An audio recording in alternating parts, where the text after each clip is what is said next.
Good morning, everybody. Welcome to Wake Up with Toastmasters. My name is Jean Williams. I'm your district director for District 115, which is Southern Nevada and a little piece of Utah.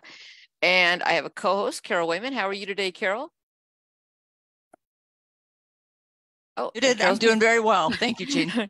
And we have a special guest today. We have Division A being represented by Kathleen Kingston, our Area A2 director. How are you, Kathy? I'm good. Thanks for having me today. Happy Friday, everybody. Yay. One quick announcement. Tomorrow evening at 6 p.m. Pacific is Enrichment Night. So don't forget that. And as always, we will have our brand new installation, which is our Pathways Help Desk. We'll also have our introduction to Toastmasters for new members and introduction to Pathways for new members. All that's tomorrow, including a class on judging contests. And I'll be teaching a class on DTM requirements, Distinguished Toastmaster requirements. So that is all tomorrow evening. But tomorrow morning has something else in store. So tell us, Kathy, about tomorrow. Well, tomorrow we have a special event that everybody's invited to, even guests. It's going to be at the Spring Valley Library and also on Zoom. It's a holiday tea party for all of Division A, but everybody's invited. And how this got started is when you have a area or division, we need to do council meetings. And we thought, let's just have an all-together council meeting and invite everybody and just have fun. So that's what we did. And Larry Johnson has organized this thing, our division, our division A director. And I do have a slideshow that I can show to kind of talk about it. Let me do that really quick. And I'm screen sharing, yay.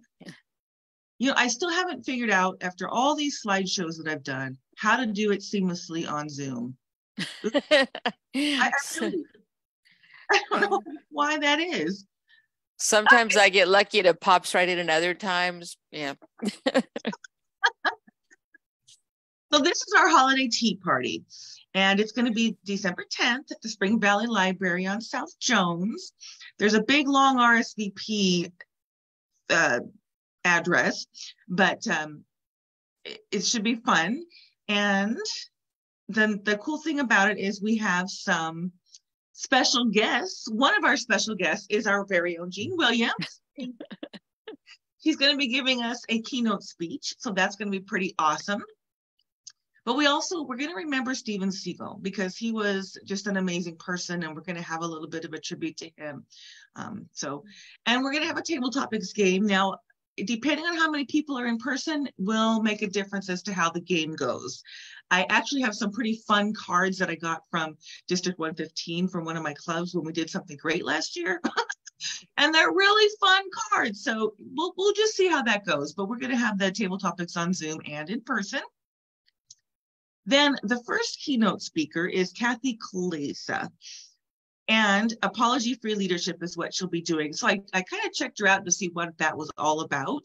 And she's on LinkedIn and Facebook and, of course, you know, a lot of different places. But we are going to hear from her. And she's also the president of the, I think, National Speaker Association. Yeah. So anyways, she's our first keynote speaker. And this is just a little bit about what she does. And there's Jean. Jean, I can't wait to hear what you talk about. When I hear Jean speak, I don't know what you're talking about this time, but you've had some of the funniest speeches I've heard. And one of my favorites, Jean, that you do is when you brainstorm the themes for various new Toastmasters clubs. Hey, I still think home invasion Toastmasters would work. I tell you, if anybody hasn't heard that speech, Jean, you know, that's just priceless, that speech. Oh, maybe I'll pull that one out or something. I tell you, it kills me every single time. So we did get some donations, Trader Joe's, you know. Oh, nice. I know, they have come through for me every single time I've asked. And yeah, so I really need to recognize Trader Joe's. They're pretty awesome. And then we might have some DoorDash gift certificates. Okay. So being in person, that it will have some perks. So anyways, that's what is happening. And there's our link. I've already responded. I keep trying to respond and it tells me, hey, you're already coming, quit it. So anyways, that is what we're doing. And I think it'll be really fun. It doesn't. Trader Joe's is one of those shops that they have things I didn't even know that were made. I love shopping there. I mean, you just walk in and I didn't even know that existed in this world. I have to try this. And it very good. Yeah. Yeah. I mean, at least I think one of the Trader Joe's I was at had an entire, the salad bars was an entire olive bar, 50 different kinds of olives. I didn't even know there were 50 different kinds of olives. So yeah, that is so great. And that's nice to know they're given to the community too. Yeah, me too. Thanks. Yeah. Well, that sounds like a lot. So yeah, I asked Larry Jones, what is the theme? Spilling the tea, he says. Okay. So I've looked that up in the Urban Dictionary. I've looked it up in the regular dictionary. Okay, so I got 3 speeches on standby thinking, okay, what am I going to speak? So now seeing but actually a phrase that was said to me a while back. We're in our Authors and Aspiring Authors Club. And one of the ladies said, we need to take our writing off of our someday shelf and put it in front of us and work on it. And I thought, ooh, the minute she said it, I got kind of the chills because I knew exactly what she meant. It's all those things, all our lives we go, I'll work on this, and you put it up on the someday. And when I retire, when I do that, when the kids are older, and you keep putting all these things on the someday shelf. And then the minute she said it, I thought, oh Lord. So I wrote a really speech. I think it's kind of good about the someday shelf, taking things off the someday shelf and working on them, and don't put them off. There's so many people I know, I love to quilt, as you know, and there's people who come in, well, I've always loved quilting, but I couldn't do it. And the kids were little, and now I'm so arthritic, it just hurts. I can only sew for about an hour. I think, and luckily I don't have that problem. But there's so many things. There's always some excuse. The kids, this, that, or that. And I keep thinking, if I had just spent 15 minutes a day, how much farther along would I be? So I think it's one of those, don't put it off. Don't wait. Wow. Kathleen, I just have a question about your event. What was the impetus for holding the event? Oh, it was the council meetings that we need to hold every year. Yeah, and so we thought we would just do something fun, get all the areas together and handle a council event all at once. And so, it's going to be fun. It'll be some camaraderie, some learning, some leadership. So yeah, that was the impetus. That's why we're doing it. It's going to be a high performance leadership for Larry, which is pretty cool. And the bonus is it's a really nice practice for the contest. Just saying, it kind of got us planning on the contest early, because some of the things that we use for this, we'll be using for the contest, like the virtual component of the contest this year. We get a dry run basically to see how well Larry's equipment is going to work in this room and how it's going to apply to the contest. So there's quite a few bonuses actually. Can you talk about the high performance leadership aspect of it? What is an HPL? What path is he on? Who's his advisory committee? That kind of thing. Yeah, so the high performance leadership is one of the options. Well, depending on what path you're on, it's either a requirement or an option. I'm not really sure which path Larry's applying this to, but basically it's a level 5 project, and you can do any project you want, but you're the leader of the project and you have your guidance committee team. And you give a speech at a club to talk about your project, and you plan it. And then once it's all done, you give a final speech to talk about what went well, lessons learned, how did it go. And so it's pretty nice, but it's basically a really good leadership. It's a leadership project basically. And so our committee members are me, I'm his committee member, and then Delisa, our area A4, no, she's A3, and no, Cynthia's A3, Cynthia Dick and Delisa Seward and me are his committee. So his area directors, which really made it fantastic because we're getting extra meetings together to plan these things. So we're getting to know each other fairly well. And it's good. Nice, yeah.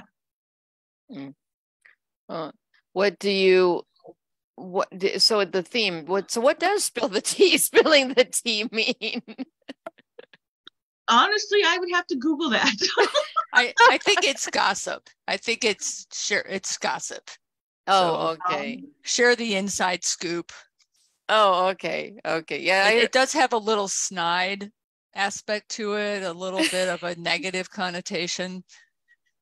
Sort of if you don't have anything nice to say, come sit by me. That's the only way I'd ever heard it. And I thought, oh, but then I think it's also in his case, he's probably talking about like sharing information and telling people what's going on, which is good. It's good because I think so many times I would rather see just about any get together than people just not having anything for their clubs at all. And so many times the club just feels like they don't have an area director or division director or anything. You know, I hear clubs saying, well, we're just out here. We're just out here. And so it's nice to be in, you know, to be brought in. So that's good. Now, Carol, is Lambda Linguist an A?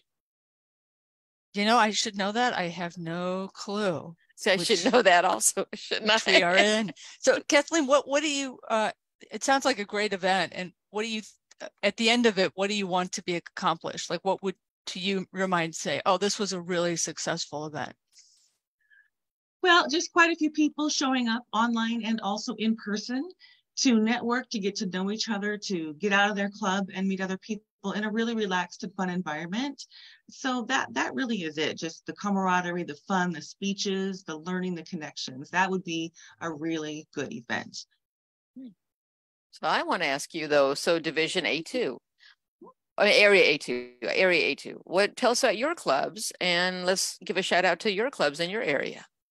Okay, well, I'm in actually two of the clubs in Area A2.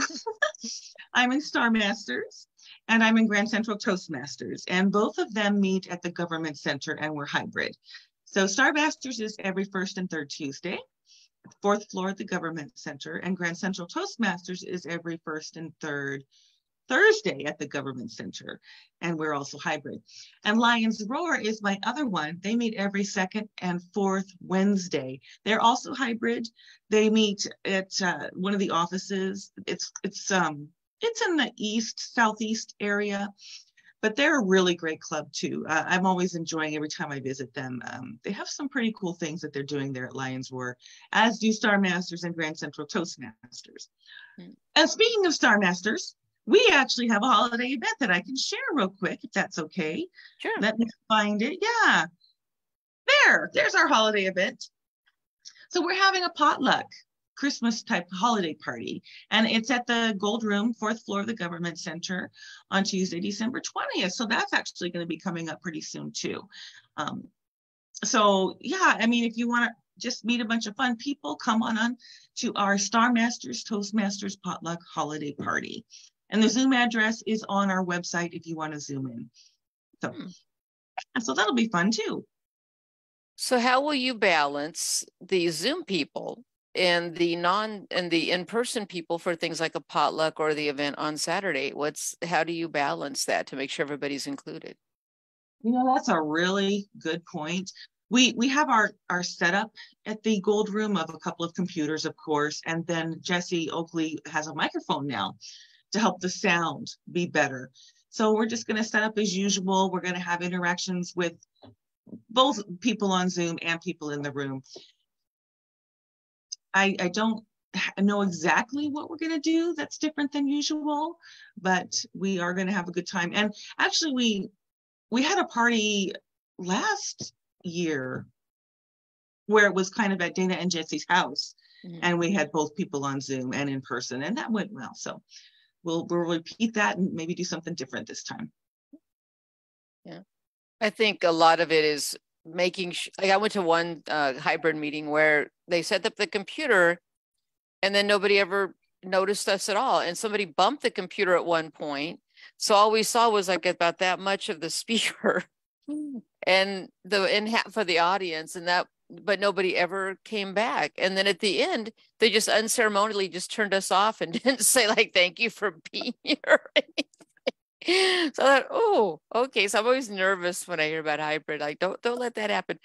But I No, have we been to won't. others where there's a Zoom master in the room that's really, really in tune to the computer and really watching the chat and watching everything. And I think that's the key to it, I think, is making sure everybody's really included. Yeah, and Kathleen, I was lucky enough to attend Star Masters, and that's when I practiced my tall tale speech that was inspired by Jane's tall tale speech about being a criminal. And I thought, well, I'm going to do a speech where I am a bad guy. And so I was nice on Star Masters. It was the first time I'd actually given a speech to a hybrid club. And I wasn't really sure how it would work, or how people would react, but it was nice to have that practice. Oh, that's cool. Yeah. Yeah, I'm in Star Masters is a fun club. I'm actually in that one too. I'm not in every club in the district. Don't be scared, but I am in that one. But I'm glad. I didn't know about the potluck though. I'm glad We need to do a better job getting that out there. And I think the special events are really a great idea. I know at our clubs, both Lambda Linguists and US Senate Toastmasters, we've done guest speakers and open houses. And I'm always looking for, how do you do a lot of publicity, you do flyers, you put things on the Toastmaster website. We have a Facebook page for both of my clubs, put things there. We have meetups, but then kind of getting people there and then following up is something we're still struggling with. Like we at Lambda Linguists last year, we had Samantha Smith come. We had a huge outreach event for that. And I passed out all sorts of things at Pride with the Lambda Business Association table. We had flyers that we passed out, and then we got a good showing. We had about 25 people come to a club that usually had about 8, so that was good. Yeah. But most of them were my family and friends. So and Samantha was great. I mean, it was a really incredible. She did her speech, and then she talked about her experience as a semifinalist in the international speech contest, and how even though she didn't win, she got into this community of Toastmasters who really supported her and launched her into a paid speaking gig. And now she's doing a lot. And so that was fascinating. But then like having an event and then getting people there and then having them stay interested so that they're not seeing something that they wouldn't see as a regular Toastmaster event because it's just a guest speaker. That's something we've been struggling with at both of my clubs. Any ideas? Oh boy. I'm the VP of PR for 2 of my clubs this year because I needed to work on those skills. I just wonder, getting people who aren't Toastmasters in our community, that's the big outreach we need because it's just so amazing what Toastmasters can do once you get in. I just wonder, can we post on Starbucks boards, our little flyers? Honestly, this is not a great skill set of mine. I'm trying to develop it. I know we've had some educationals on it. I need some more, quite frankly. But yeah, I wish I could say better. Well, let me ask both of you though. Look at the very first time you ever went to a Toastmaster meeting. Was it a special event or was it a regular meeting? Mine was a regular meeting. It was at my work. Regular meeting. Regular meeting. No. Was it so yours was corporate, Kathleen? What about yours, Carol? Was yours corporate or of sorts, or was it community? Community.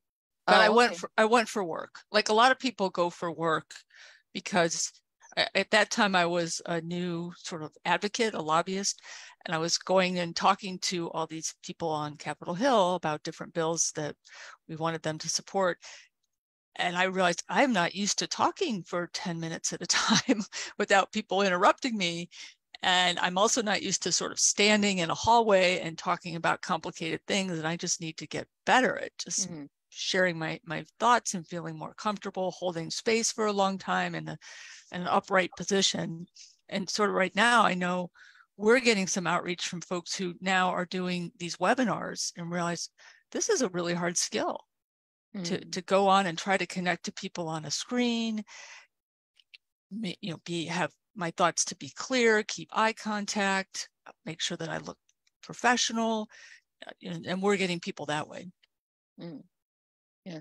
See, mine was my very first Toastmaster experience was a corporate. We just, a flyer went up in the break room because this is way before computers, who's interested in coming to Toastmasters and what it was. There were some flyers there in a little envelope. You could pull a flyer out about, like that Find Your Voice trifold, And then the day and time came and our managers approved anybody who wanted to go. So we all trooped into this, the conference room and demo meeting and who wants to sign up. And it was just, and of course, all of us pretty much joined, most of us. And then there were like a brand new club with 30 new members. And so I had never been to a community club for years and years and years before I went to a community club. And it was so different and uncomfortable because I was used to that little nest of people I knew who all went down the path together and all went through their, level 1 together, level 2, and so on.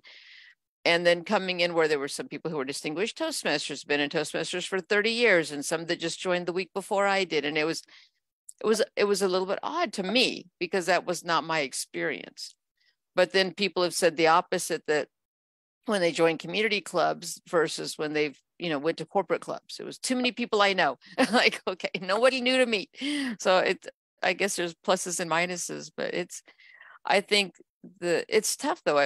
What you're talking about, Carol, you have a special event and people come to it because of that. And then maybe they're thinking it's a one-time event instead of an ongoing meeting. I know I've been to events at the library, for example, with a famous author or a famous speaker or something. And I've went to these special events. It never occurred to me what group was sponsoring it. I just, okay, it's a special event. And I trooped in for the special event and left and didn't think anything about it. So what is the answer? Well, one thing I did is I took some of those flyers that you're talking about, the brochures. I downloaded some from TI, and I did a little advertising thing where I put a couple of things together, and I gave it to one of my coworkers, and he came to our meeting. He's studying for a professional engineering exam, so he said he'll come back once he passes that. But there are 3 young engineers at my work that I sort of know. I got to get to know them a little better, but I'm basically going to take that packet, put my Toastmasters card on it, and talk to them, because those are the ones that I really want to get involved. They're new to their career. It's a perfect time to get into Toastmasters. So that's one thing I'm definitely going to do before the next meeting. There's my commitment. Well, I think one of the things that we don't emphasize enough is that it's a self-paced program. I think people think, I guess we're so conditioned for high school classes and college classes and workshops that we think, okay, there's going to be this many times I'm going to have to do all this and this, so I'm going to wait. But when you hear it's self-paced, so you come and you do an icebreaker, and then you can wait 6-8 weeks before you do your next speech. So if you have to work in your college at the same time you're working in Toastmasters, it actually fits really well because it is self-paced. Yeah, very true. I remember my first few times as a Toastmaster and how scary the table topics were. Don't call on me, but it is nice, the little roles, the timer, the this, the that. You just kind of get used to talking a little bit. So yeah, you're right. It is self-paced, and there's a lot of benefit, especially for the new people who need to break that ice.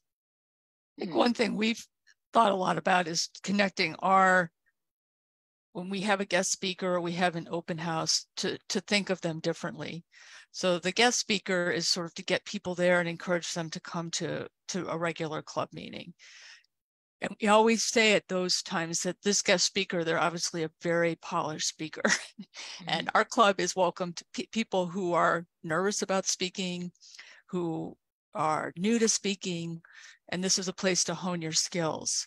And then compare that with our open houses, where we have our actual members speak about how the club has been helpful to us as Senate staffers or as just community members, and how giving speeches, having your speech recorded, having that on YouTube has helped them go back and watch their presentations, or if they're applying for a job, share a couple of links with their potential employer so they could see I am comfortable giving speeches. I've given speeches online.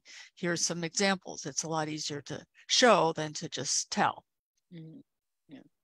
One thing that I have done, if there's been a real, like you mentioned, a real polished speaker, and then you have guests that are kind of curious about Toastmasters, and you, of course, like you go early, you talk to them.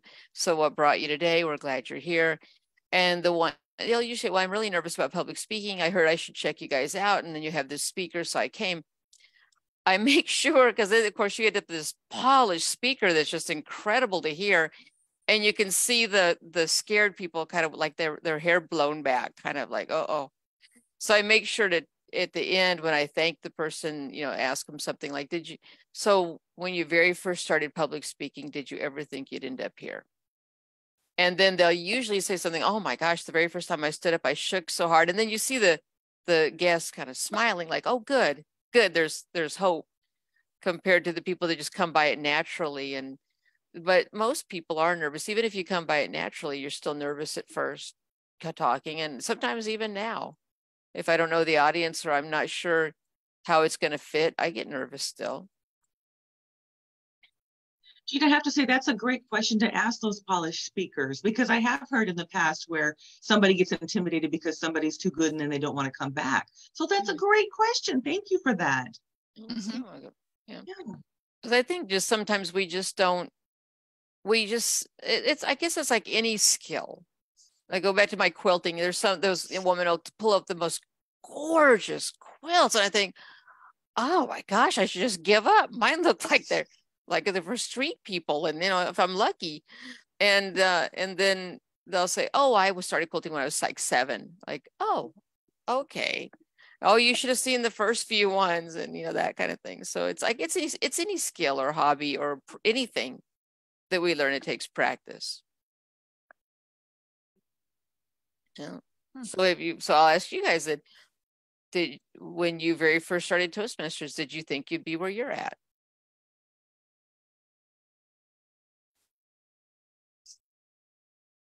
Probably. I mean, I was already giving a lot of speeches.